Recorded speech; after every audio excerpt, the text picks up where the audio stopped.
This is the 2020 Lincoln Nautilus, and today I'll be taking you on a tour of all of its bells and whistles, and I'll even show you how it drives itself. I like a new Lincoln with all of its class.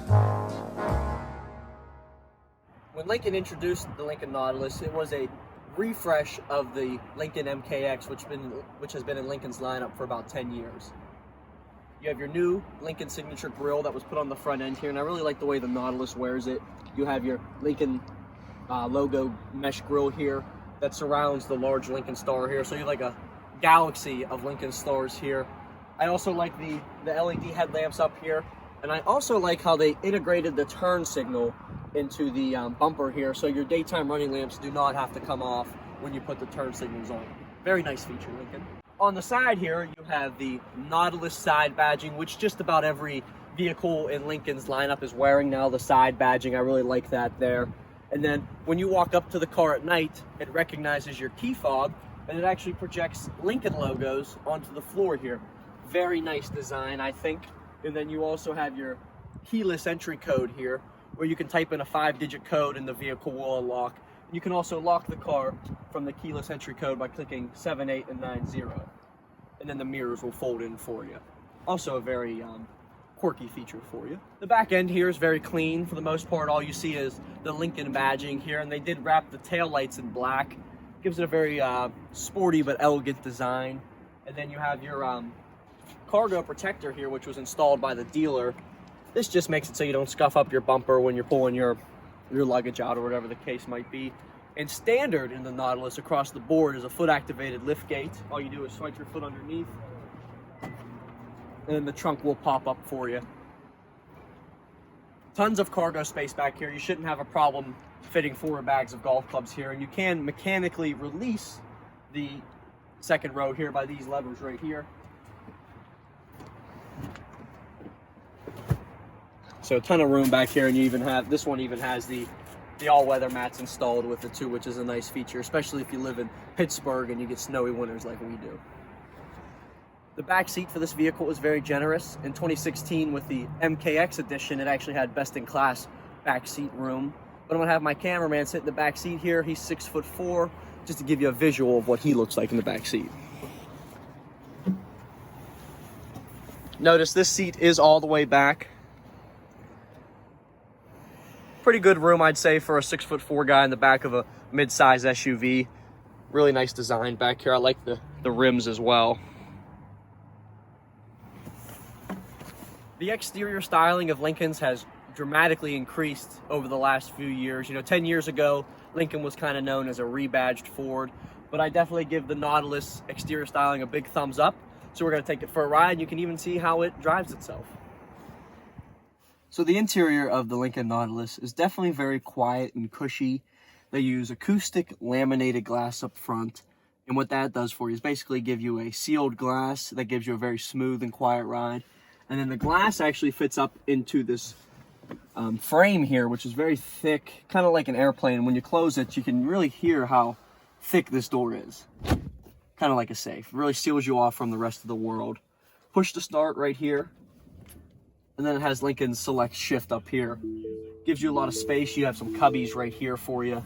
You can put things under your wallet, your Bible, the keys, whatever you might need. But the two things I'm really excited to test out right now is, one, the 2.0 liter turbocharged engine. You know, in the MKX they had the 3.7 naturally aspirated V6.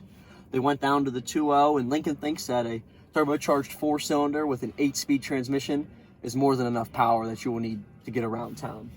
So we're going to put it in drive here and go for a ride. So we're about to pull out in front of traffic, guys, here. Let's see how this does. Well,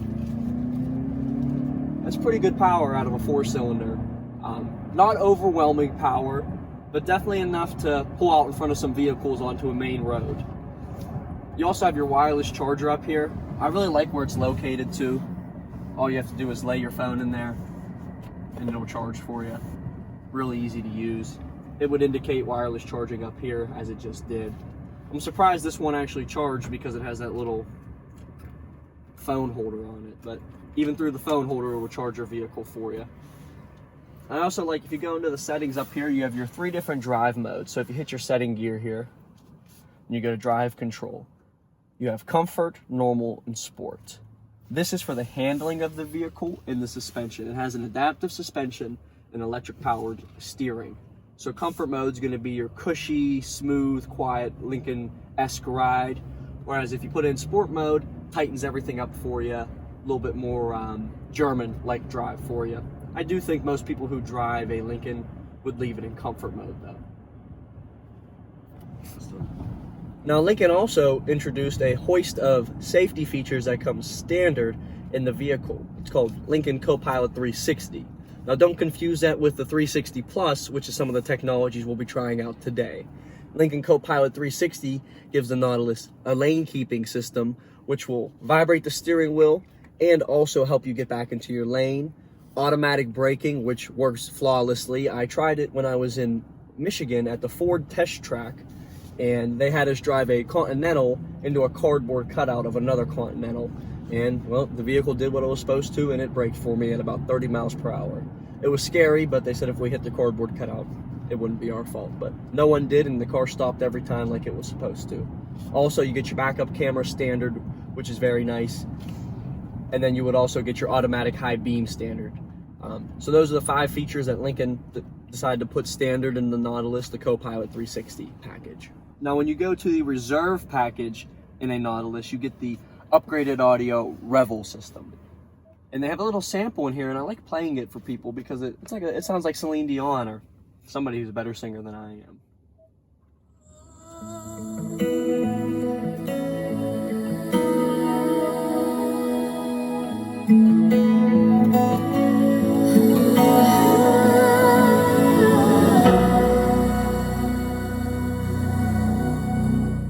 Very nice system. 13 speakers located throughout the cabin.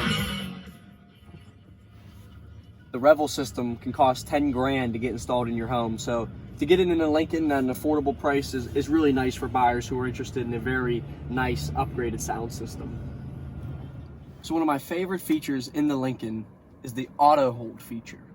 So right here you have your auto hold button, and then on your instrument cluster here, it indicates that the auto hold is on, and that allows you to take your foot off the brake and just relax for a second. This is a very advantageous feature when you're in bumper to bumper traffic, going through a drive-through, or maybe even at the ATM at a bank. Instead of putting the car in park or holding your foot on the brake, which can fatigue your leg if you've been doing it long enough, you can just put the auto hold feature on, and when it's time to go, all you do is have to hit the gas, just like this, and the vehicle disengages. You come to a complete stop again, and the auto hold feature comes right back on. So that's a very nice feature for people whose leg would get fatigued over time.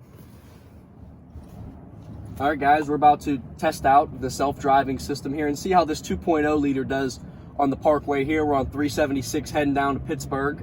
Go Steelers. And right off the bat, good power. If I put it in sport mode here, that really unleashes the throttle response, and you know, I'm just got up to 70 miles per hour from 30 pretty quick. So I wouldn't say that this engine is something to be scared of.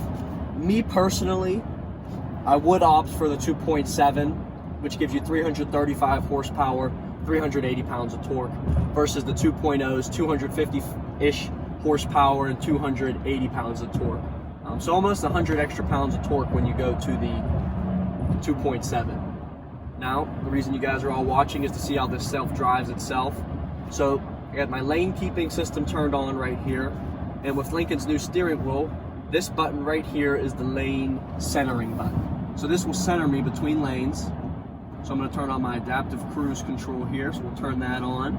I'm going to set it to, let's do 70. We'll go 65. I'm getting passed up by these big trucks here, and the speed limit's only 55. And now the lane centering system is turned on. It's indicated by this green steering wheel here. And you're not supposed to, but I can't take my hands off the wheel, and it's going to center me between lanes. And it's doing what it should. It should bark at me here in a couple minutes and tell me to put my hands back on the wheel. But this is a really nice system, and it uses the adaptive cruise control. And if you're unfamiliar with adaptive cruise control, what that'll do for you is it tethers you to the vehicle in front of you. So even though the cruise control is set at 67 miles per hour right now, the vehicle's only going about 60, 61, and it's climbing up because it measures based on car lengths with the vehicle in front of you. I have it set at 4 car lengths.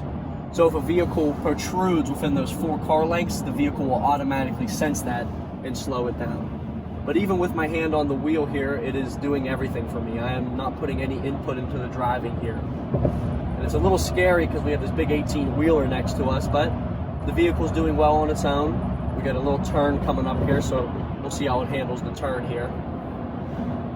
And if I go into the left lane here, and once you put your turn signal on, it does disengage, but cruise control is still on, lane centering kicks back on, and it's going to take me back up to 67 miles per hour because there's not a vehicle in front of me. But this is doing a good job. I'm really impressed with how this lane centering system is working. And it's going to alert me here to keep my hands on the steering wheel. After it alerts you so many times, it will actually pull the vehicle over. I don't know how that works. I don't want to test that out right now, especially not on a busy road like this, especially on a Friday evening. But I give this a thumbs up for how this is working. It's doing really good. It's maintaining the speeds and the distances from the vehicle in front of me like it's supposed to, and it's handled these turns very nicely. You can use the adaptive cruise control at about 40 miles per hour, and it even has a stop and go technology, so if traffic were to come to a complete stop, this vehicle would come to a complete stop and then resume as it is supposed to, and do so forth through as traffic would continue. Thank you guys for joining me on the tour of the 2020 Lincoln Nautilus. I hope you guys all enjoyed the vehicle. If you didn't already know, I'm a sales consultant at a family-owned dealership in Pittsburgh, Pennsylvania, Beyond Lincoln. So if you have any questions or are interested in purchasing or leasing a Nautilus, my contact information will be in the description, and I'll probably put my email somewhere in this video, maybe like right here-ish. Have a great day, guys. I'll see you at the next video.